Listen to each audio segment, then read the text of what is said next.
Bueno, en horario estelar hacemos un nuevo en vivo desde el Libro Show, desde Espacio Forestal en Marce 76, en pleno corazón de la capital del reino, para hablar de narrativa, pero para hablar de...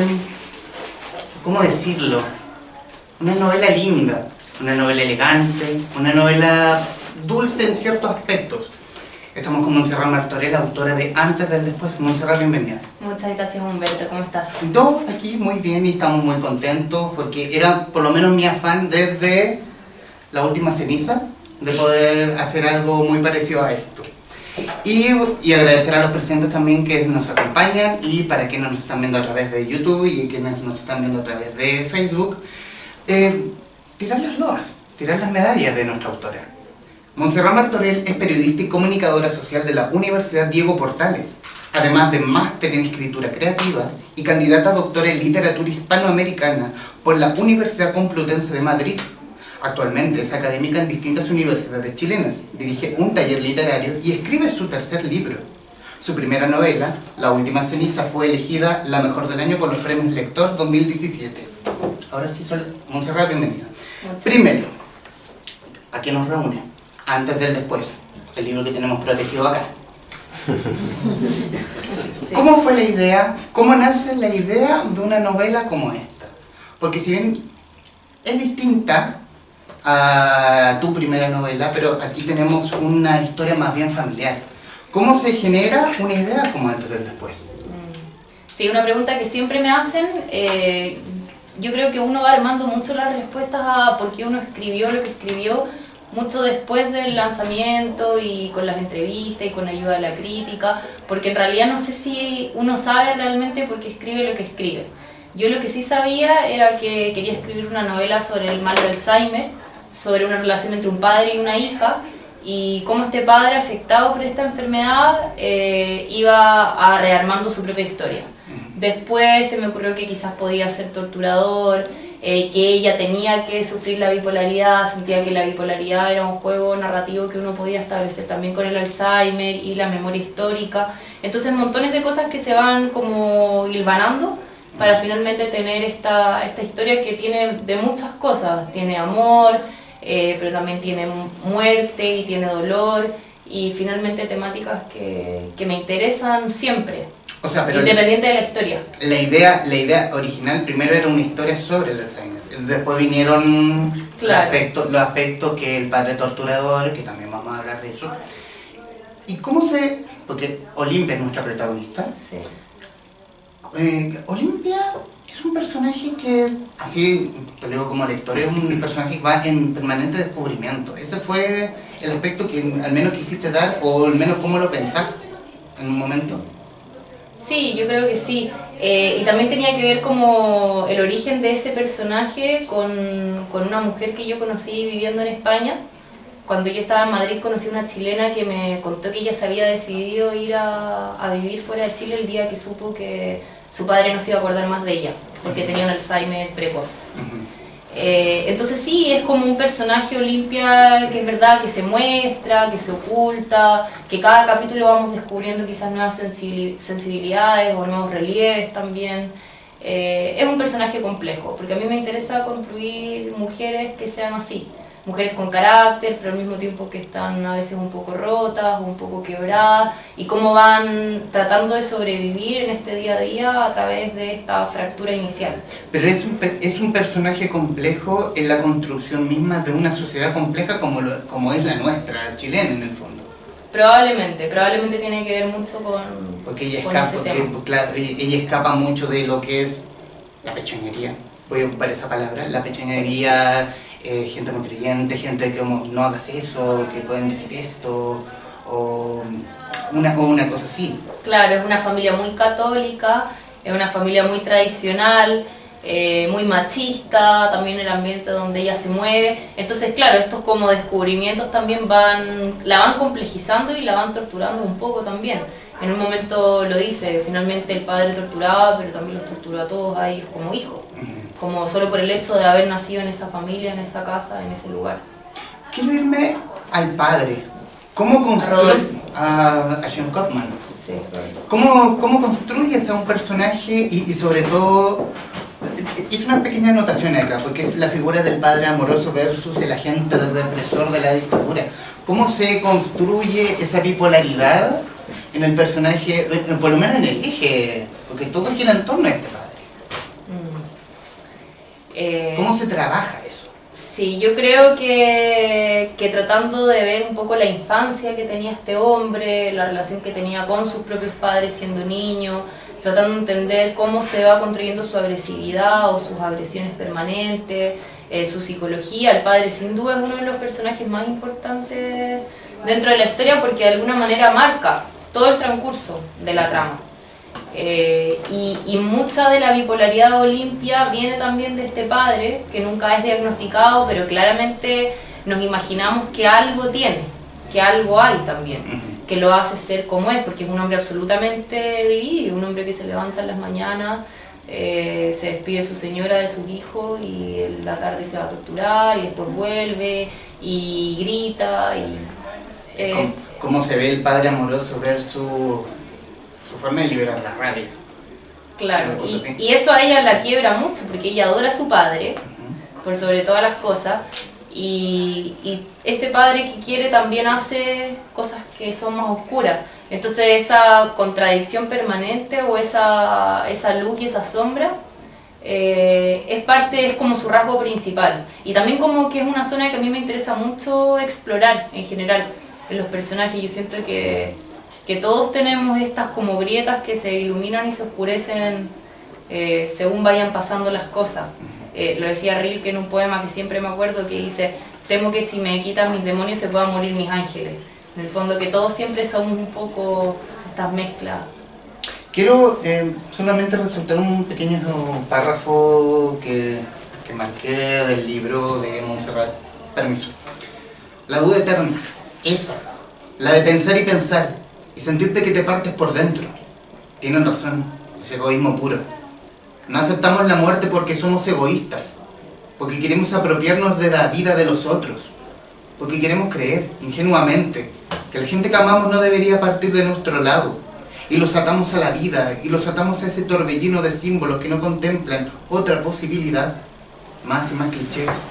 La muerte es un cliché, un invento que hicimos los seres humanos para no pedirnos perdón en vida. Un sinónimo de esos falsos adioses que no se alcanzan a vislumbrar en ninguna parte. Ese adiós intermitente, que es no volver a mirarle la cara a él, a ella, al reflejo de unos ojos, en cualquier espejo, porque la vida es de uno, es también siempre la vida de otro. Y quiero también a introducir también el tema de la relación esta que tiene Olimpia con su padre. Haciendo memoria, que creo que fue la charla que hubo ayer acá en Queleo, tuvieron a Javier Rebolledo, por su último libro, Los hijos del frío, y habló del tema de uno de los del personaje principal. Hablaba del hijo mayor, y el hijo mayor creía que su padre era un héroe, y de cualquier forma tú no lo ibas a sacar de esa idea, quizás donde el padre tampoco fuese un héroe. Aquí hay algo muy parecido, aquí hay algo claramente el mismo aspecto, sobre todo con las hermanas de Olimpia. Claro. No, mi padre fue un buen hombre y hizo lo que hizo por salvar a Chile. Siempre tiene la justificación de salvar a Chile, digamos, convertir en una segunda Cuba y todo eso. También, ¿cómo juegas con esa creencia? Porque al final, volvemos al tema de los demonios. Me matan los demonios y yo no sé qué voy a hacer con mi vida. Es también lo que ocurre con... Claro, hay toda una justificación permanente, sobre todo de las hermanas y sobre todo del ambiente de Olimpia, que es muy poco crítico frente a esto, y que también quieren ser muy poco críticos porque, claro, meterse un poco más allá sería muy doloroso, aceptar que el padre es un torturador o es un monstruo o qué sé yo. Pero ella sí lo ve más allá de todas estas aparentes justificaciones que se va armando la familia para sobrevivir. Y ese capítulo que tú mencionaste, que tiene que ver con la muerte, tiene que ver precisamente con la desesperación que ella siente respecto a que ganas de que mi padre se muera. Por eso ella dice que todos los días pide que él se muere, porque siente que finalmente él está atado y él ni siquiera es lo que fue. O sea, es verdad que el padre fue un maldito, pero el Alzheimer se robó a esa persona, ya no existe. Hay una asociación entre la misma enfermedad del olvido, que es el Alzheimer, y con este... Claro. ¿Cómo decirlo para no sonar tan terrible? Pero con esta forma de querer Chile olvidar su propio pasado. O sea, en el fondo, miremos para adelante, si total lo de atrás, da lo mismo. Es también un afán inútil, creo yo. Porque siempre van a aparecer aspectos terribles como son de las dictaduras y siempre siguen apareciendo historias terribles. Tiene también, y por lo mismo, una semejanza este padre represor con Chile. Él es Rodolfo Kottmann, en el fondo, Chile. Claro, a mí esas preguntas que de repente, claro, yo podría contestar porque tengo una opinión, un punto de vista respecto a la historia, creo que finalmente eso lo tiene el lector o la lectora que señalar. Sí, yo creo que claramente hay un intento desesperado por borrar las cosas y hacer como que nada pasó y seguir adelante y que la memoria se desaparezca o se diluya o se transforme en cualquier cosa. Y que uno claramente podría hacer entonces esta comparación o esta analogía con, bueno, este padre roto, tiene tanto, con este Chile también muy quebrado. Y sí, perfectamente uno podría meterse como a ver qué cosas hay ahí o qué paralelismos existen.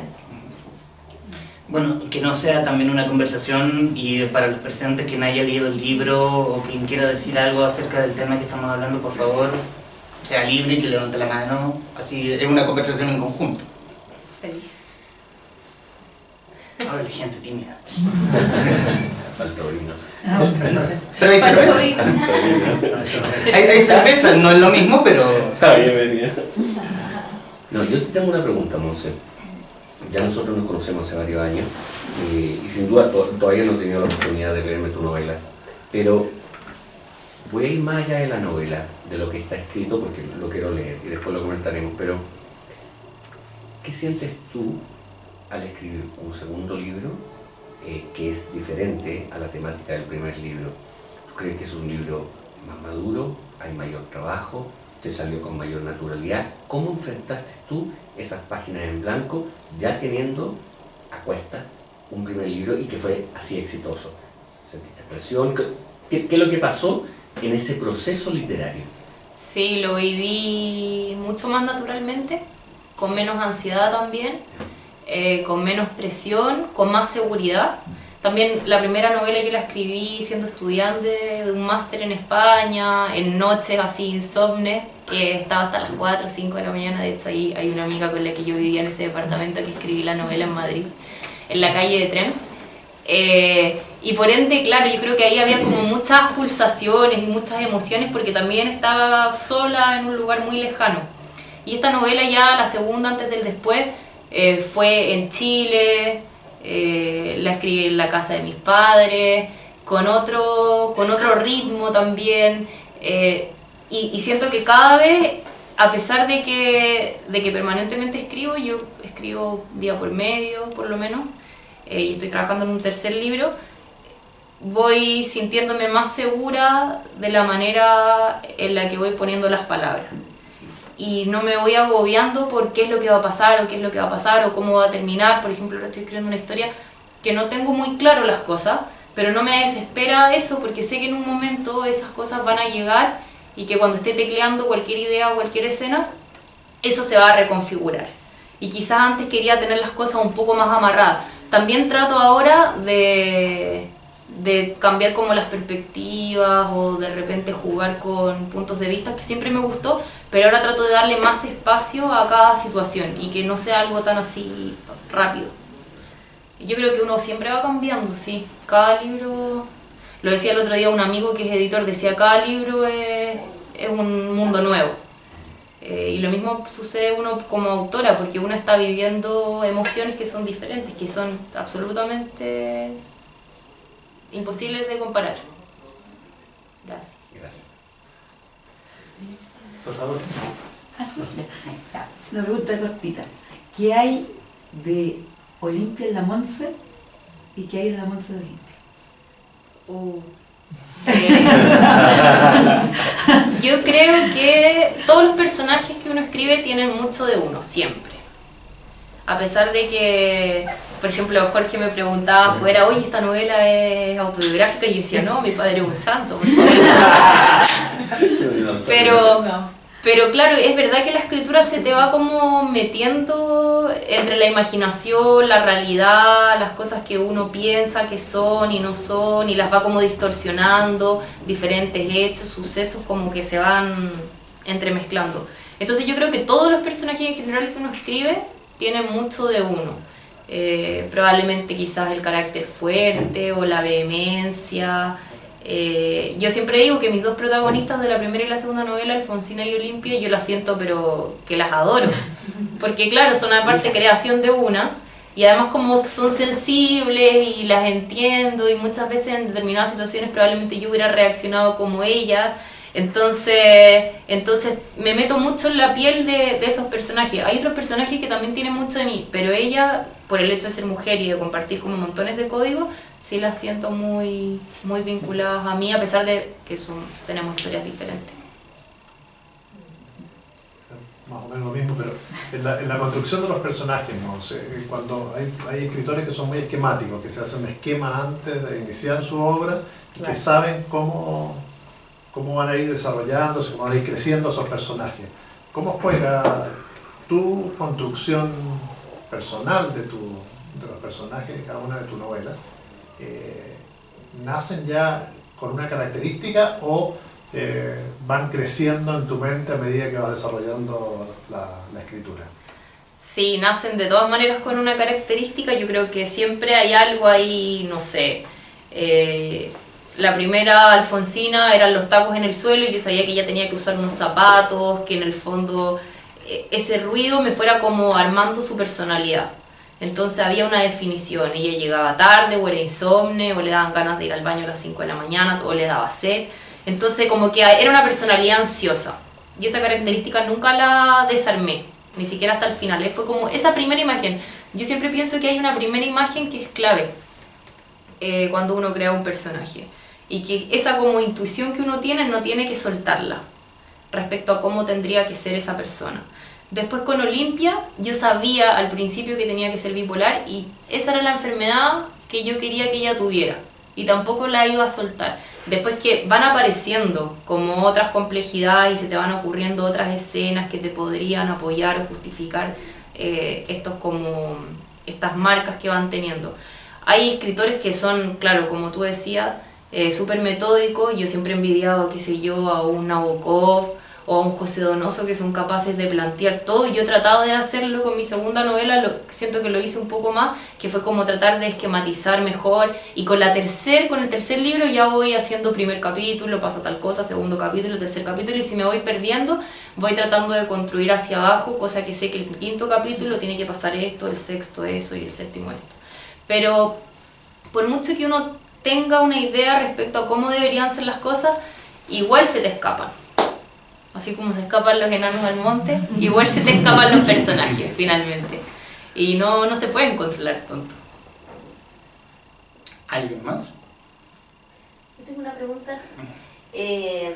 ¿Tú crees que toda la polémica que hubo con el Museo de la Memoria y los dichos del ministro, que duró poquito, y todo eso, ha ayudado un poco a la promoción de tu novela? Yo creo que sí, podría haber ayudado, pero no sé si lo he visto reflejado. Quizás lo podrían decir la propia editorial, pero yo creo que sí, claramente se enmarca como en una época donde ese tema, no quiero decir está de moda, porque la memoria no debería pasar nunca de moda, pero se está hablando, y vivimos en una generación que quiere recordar, y hay una condena muy grande al olvido, y eso de alguna manera, ligado a que es una novela respecto a lo que pasó en nuestro país, debería ir absolutamente de la mano. ¿De nuevo puedo preguntar yo? Por favor. Por favor, sea libre. Voy a dar una primicia. Tú firmaste, y la editorial hace poco, la autorización para que empiece la traducción de Antes del Después al árabe. Ah, sí, una muy bonita noticia. Que es una buena noticia. ¿crees que tu novela rompe un poco con las estructuras muy locales de la sociedad chilena como para que sea entendida universalmente, tanto así que puede llegar a países que hablan árabe? A mí me parece, bueno, esa noticia a mí me encantó, me hizo muy feliz cuando supe que habían decidido hacer ese tema. Claro, sí, yo siempre me he propuesto salirme un poco de lo local y de como las temáticas que permanentemente como abundan mucho en los libros de los escritores chilenos y chilenas, a pesar de que considero que hay muy buena literatura. Pero me gusta pensar siempre al libro como un objeto que lo puede abrir alguien en Lisboa o en La Habana o en Buenos Aires, y que en el fondo esa historia, más allá de que tenga ciertas referencias geográficas, se difumina y se desarma. Yo creo que eso es lo importante, como lograr construir historias que de alguna manera rompan con lo establecido, con lo que se ve, y que esos conceptos grandes que son, de repente nos quedan tan grandes como el amor, como el dolor, como la traición, la tortura, qué sé yo, son buenos, independientes, inherentes del lugar geográfico donde estamos. Entonces creo que sí, creo que es importante escribir historias que en el fondo tú las escribes pero se van, y que no sabes dónde pueden llegar y quizás quién se puede sentir identificado con ellos. Eso quizás es lo importante. En esa misma tónica, yo me acuerdo de una conversación, nosotros hablamos por casi 1 hora o 45 minutos. Tú ibas en taxi de vuelta a la casa y yo iba manejando saliendo de Manhattan, en Nueva York, y los dos nos llamamos y empezamos a hablar. Y tocamos 2 temas con respecto a lo que fue esta última pregunta. ¿Cuándo te sientes tú escritora? ¿Al terminar y al publicar una primera novela? ¿O estás en ese proceso de asumir tu responsabilidad y rol como escritora? Entonces, ¿cuándo te sientes tú escritora? Y segundo, ¿es para ti necesario salir de la frontera? Pasar más allá de la cordillera o del mar? ¿Que te lean más allá de eso?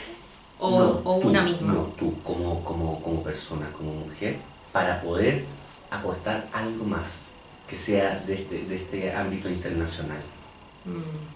Bueno, eso yo creo que a todos y a todas nos encantaría, como ir más allá. Aparte, a mí el desplazamiento me gusta mucho en general. Nací en Buenos Aires y siempre lo repito porque para mí esa característica me define desde siempre y para siempre, creo. Viví algunos años en Argentina, después estuve en Chile y en Buenos Aires, y estuve una época en otra ciudad, y qué más bonito que desplazarte y caminar y recorrer, y que la escritura te vaya acompañando y siguiendo, porque creo que la escritura se nutre mucho precisamente de esos desplazamientos. Así que mi respuesta es que sí. Lo segundo, lo de escritora, es curioso y no lo digo yo, lo dicen la mayoría de los escritores cuando leo, por ejemplo, la vida de otras personas que escribían, cómo era su relación con los libros y con la lectura. Y yo escribía desde muy chica, desde siempre, 5 o 6 años, escribía poemas y escribía cuentos y narraciones, y era como algo que me identificaba, era algo mío, que me definía a mí como persona, como niña.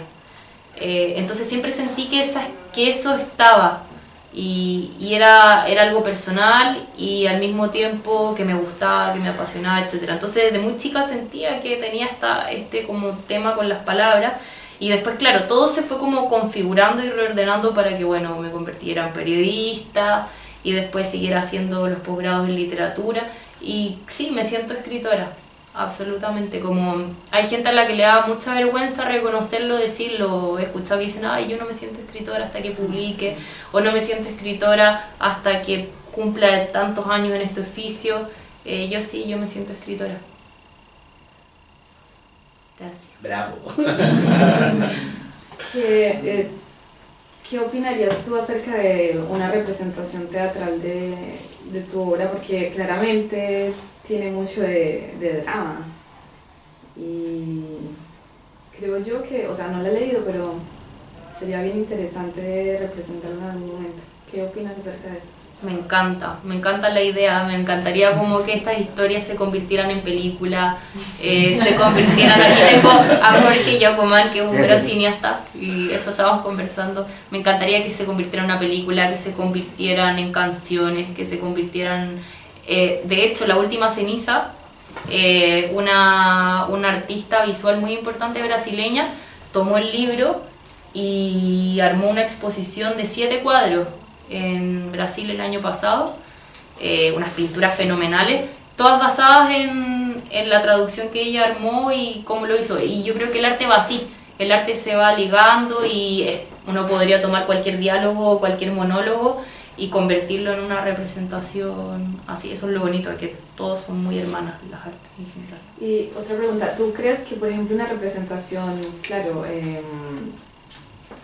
proyectada por la pintura, porque por ejemplo para mí es un hobby también pintar y de hecho voy a exponer este mes en un evento y en realidad me gustaría como saber qué opinas tú acerca de cuál sería la temática principal de esa pintura o qué te gustaría proyectar al público en primera, Sí. de primera vista, si se puede decir así. Claro, yo creo que si uno usa como palabras clave, La Última Ceniza, siempre he dicho una novela sobre el amor, sobre las relaciones rotas, sobre el perdón, sobre las oscuridades. Y Antes del Después es una novela donde un padre y una hija continúan su relación a pesar de todo. Es como el amor más profundo, porque va más allá de la muerte y del Alzheimer y de que el padre sea o no sea un ser terrible y despreciable, que es finalmente como el camino que ella es un viaje que ella va recorriendo hasta finalmente perdonarlo, probablemente, y soltar eso. Así que creo que esas son las temáticas en general en las que me he movido hasta ahora. Ya, esa sería como la representación padre, hija y un poco de ambas caras, Claro, sí. máscaras, quizás. Las máscaras, sí. Mm. Las máscaras, José Donoso siempre decía, las máscaras que usamos para sobrevivir. Ya. Yo soy muy donosiana, no sé el público, pero a mí me gusta mucho José Donoso. ¿Lo mismo? ¿Qué hay? ¿Qué liga? O según la... porque eres la creadora de... ¿Qué liga Alfonsina con Olimpia? La madre. La madre. Fuera de la creadora, la madre. Sí, yo creo que ambas viven en un país que a ratos las incomoda. Porque Alfonsina vive en el 2016, Olimpia vive en el 2017, 2018, comparten la misma edad, entonces son como mujeres libres de menos de 30 años, que hacen lo que quieren con su vida, que han tenido posibilidades y oportunidades, y sin embargo algo no fluye. Y lo que intenté desentramar era precisamente qué era lo que no fluía en las vidas de ambas para entenderla. Quizás la incomodidad con la vida, eso es lo que la une. Y en la mención que hiciste en una de las preguntas es en el amor a las letras, que siempre te gustó escribir, pero sin embargo, en vez de seguir la literatura, te fuiste al periodismo. Esta pregunta te la hice hace un año, si no me falla la memoria. ¿Por qué no ir directo a la literatura y irte más bien por el camino del periodismo? Por el padre, precisamente. Esa debe ser la culpa. Yo estudié periodismo hiper convencida desde los 5 años que quería ser periodista, porque aparte mi papá, como saben, es periodista y escritor. Y yo lo admiraba muchísimo, lo admiro muchísimo. Me parecía que era un apasionado de su trabajo, lo acompañaba a las reuniones de pauta, lo acompañaba a escribir su libro. Era como, para mí era una figura muy, muy grande. Y me fue como conquistando con este oficio y esta pasión. Y claro, siempre quise estudiar periodismo para ser escritora. Yo eso lo tenía claro. Y probablemente tuve como esa imagen o esa idea que si tú me preguntas hoy día, no estoy arrepentida de haber estudiado periodismo, pero sí me hubiera gustado si retrocediera el tiempo. Creo que hubiera sido mucho más feliz estudiando literatura. Ahora siento que los dos caminos me llevaron al mismo lugar. Entonces todo va al mismo Sí, destino. y de hecho muchos amigos que estudian literatura, que estudiaron, siempre me dicen como que bueno que estudiaste periodismo, porque literatura es una carrera que te mata la creación, porque te mete mucho en las metodologías y en la sintaxis, y te va como desarmando las concepciones creativas que uno podría tener, como las libertades, te las va medias aniquilando. Entonces quizá fue una buena decisión haber estudiado esa carrera, pero sí, si volviera el tiempo atrás creo que entraría a literatura. Pero... Y tomando el tema de la literatura y también del cómo, como tu carrera de periodista, vuelves, digamos, a lo que te llevó, a la idea, al principio. Hoy eres editora de un programa, de tu propio programa de entrevistas en Sí. El Periodista TV. Sí. Y ligándolo también con el tema de la literatura. ¿Cómo ves hoy la literatura chilena? Sí, bueno, creo que la literatura chilena vive un momento muy interesante en las literaturas en general, en cualquier parte. Hay mucho acceso para que las personas puedan escribir. Y en Chile, claro, durante muchísimos años solo existieron ciertas editoriales o era más difícil publicar. Y hoy día se han abierto posibilidades, pero de veintenas de editoriales que buscan personas jóvenes, que buscan mujeres y hombres jóvenes que estén dispuestos a escribir.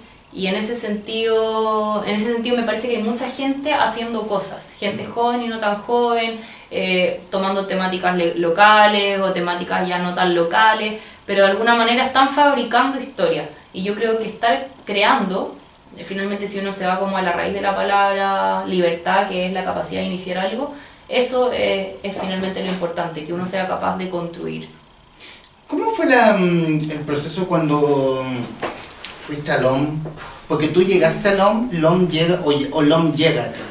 No, yo terminé la novela y se la mandé a 2 editoriales, a una que es muy grande e importante y a LOM. Y dije, la primera que me diga que sí, voy a darle el manuscrito, voy a firmar con ellos el contrato. Y claro, a los pocos meses, creo que esto fue como el fines de enero, y en abril LOM ya me había dicho que sí y firmé contrato y le escribí a la otra editorial diciéndole que bueno, que se habían demorado tanto y que me dijeron, pucha, sí, nos demoramos mucho, pero bueno, LOM es una buena editorial. Me parece que LOM aparte tenía mucho que ver con el tema de la memoria, eso les interesaba mucho el tema de la relación padre-hija, entonces fue muy fácil la publicación de la segunda novela. Con la primera también fue fácil, yo estaba viviendo en España y cuando volví a Chile la presenté, la mandé a Oxímoron y inmediatamente, un par de meses después, firmé contrato, pero en general hay que armarse de paciencia. O sea, para mí ha sido, quizás como he tenido un poco más de suerte, he llegado rápidamente como a las personas que tenía que llegar en algún momento determinado, pero en general hay que armarse de paciencia, sobre todo porque el proceso de la imprenta es larguísimo. O sea, yo firmé con LOM en julio del año pasado, o en abril, y la novela salió hace, ¿cuánto? 3 semanas, Más o menos. un mes. Entonces es un año que uno está en función de esta historia, y es así, lo pueden preguntar en todos los escritores. ¿Y cuánto de el manuscrito, o cuánto cambió el manuscrito al libro físico? Es lo mismo, no cambió nada, solamente que yo soy mala con los números y no me había dado cuenta que tenía como errores de años, de fechas, que en una parte había dicho y el personaje tiene 5 años y después tenía 17 y era, pero ¿cómo? Se había pasado esto, eso tiene que tener 23. Como en ese juego de las matemáticas, fallé completamente y claro, nunca me detuve a pensar. Y de repente la correctora, que fue la Silvia Aguilera, va como revisando y me dice, oye Monse, la fecha, me dijo, hazte una línea de tiempo y empieza como a hacer cada nacimiento, edad, y así con eso va solamente cambiando la fecha. Bueno, y eso lo hice ahí con ayudas externas que me pudieron ayudar mejor con las matemáticas. Y yéndonos más a la cosa más externa, y nuevamente, y como ya lo tenemos encima, la Feria Internacional del Libro de Santiago. hubo una delegación grande, donde las grandes editoriales, las multinacionales en el fondo, salieron del evento. ¿Cómo lo ves tú? Sí. ¿Cómo es tu visión acerca de este conato que tienen con la Cámara Chilena? Sí, bueno, yo creo que la Feria del Libro siempre es un tema importante. El año pasado creo que fue también, que todas las chicas no participaron, pero al último momento se sumaron. Yo creo que, claro, hay como una búsqueda de quizás como romper ciertas convenciones, pero de todas maneras considero que es como un lugar y un momento muy, muy importante como para todos. Me encantaría estar ahí. Si pudiera, no he participado todavía en ninguna feria del libro, chilena, todavía. ¿Alguien más quisiera agregar algo? La FILS, claro. Hay otra también ahora en el Parque Bustamante. Que es la primavera del libro. Sí. Que hay, claro, y En esa, bueno, esas todas las independientes. claro, el resurgimiento, o por lo menos el nuevo aire que tomaron las independientes. Sí. ¿Cómo son tus procesos de escritura? Perdón. Sí, tengo una pregunta. Monse, si así a ti te dieran la posibilidad, o te preguntaran, o te ofrecieran algo, ya sea editorial o cualquier mecena que apareciera por ahí, te dijeran en una próxima novela, me encanta, me gusta, pero no quiero que la publiques en Chile. ¿Aceptarías?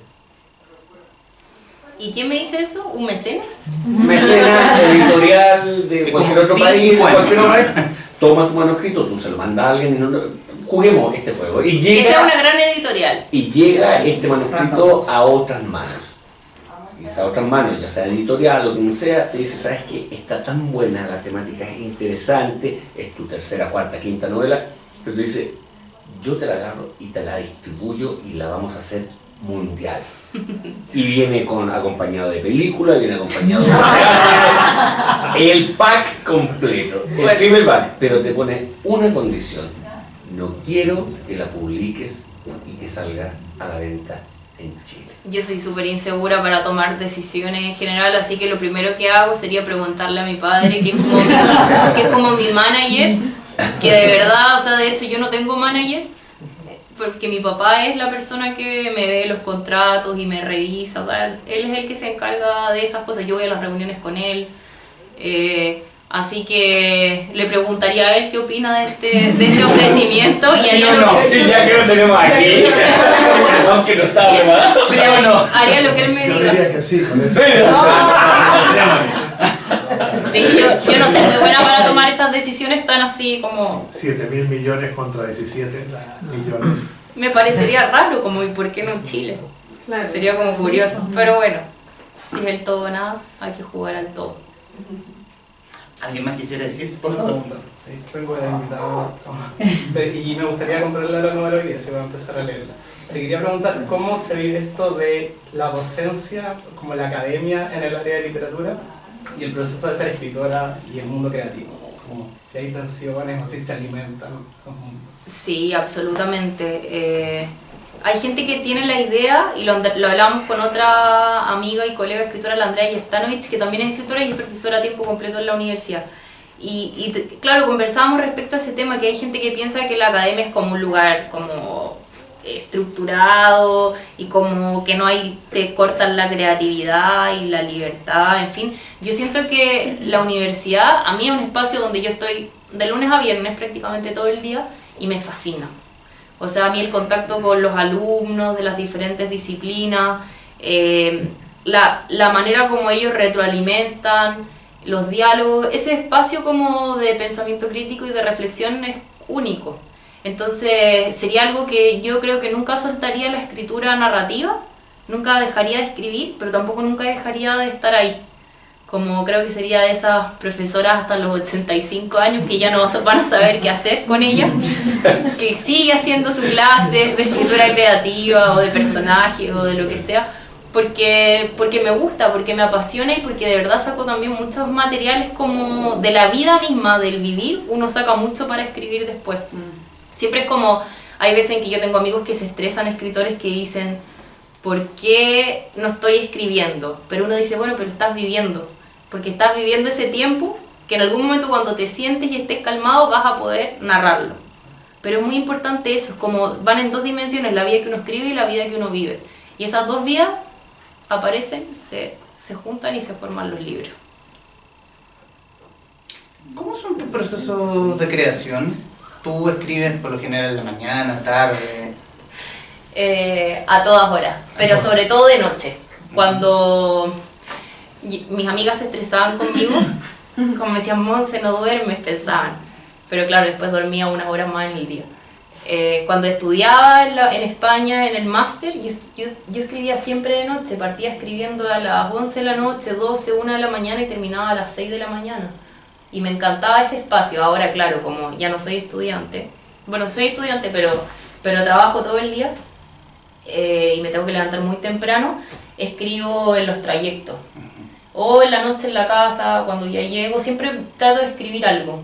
Tengo un celular así como grande, entonces puedo siempre estar escribiendo y tengo el Word, entonces ahí voy juntando siempre todas en la forma electrónica, ¿no tienes una libretita? No, también con tengo libretitas, tengo un cuaderno precioso que me regalaron mis alumnos del taller literario, que me lo trajeron de la India, una alumna, que también ahí voy escribiendo.